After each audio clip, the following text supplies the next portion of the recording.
asingemshusha nani? Ingawa Daudi alipakwa mafuta mara ya kwanza home. Kuna mafuta ambayo Bwana akikupaka hakuna atakaye kuzuia. Utaenda kwenye kambi zao, utaenda mahali pao, utaingia kila mahali. Hayo mafuta I command it in the name of Jesus.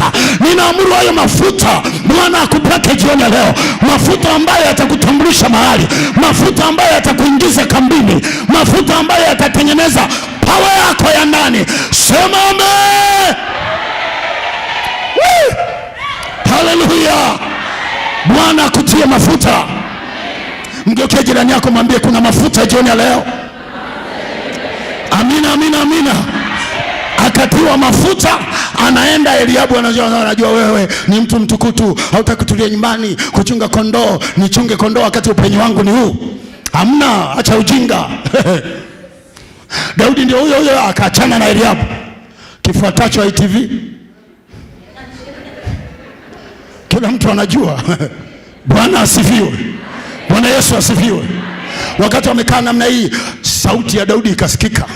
Sauti yako, mimi nataka kukuambia leo, sauti yako nasema rohoni, sauti yako hiyo uliolia mbele za Bwana mara nyingi, sauti yako hiyo ulilalama mbele za Bwana na ukajiona kama hauna majibu, hiyo sauti yako Bwana anaenda kuisikia mapema, immediately. Hiyo sauti yako inaenda kutoka mahali, hiyo sauti yako inaenda, jamani huyu ni nani anayeita? Jamani huyu ni nani anayesema? Umeita muda mrefu ukafikiri Mungu hajasikia. Amesikia maibia. Utapelekwa tu mahali, utanyanyuliwa tu mahali.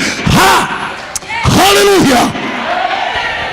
Sauti ya Daudi ikasikika kwa sababu wale watu walikuwa wamechoka. Hebu sema wamechoka.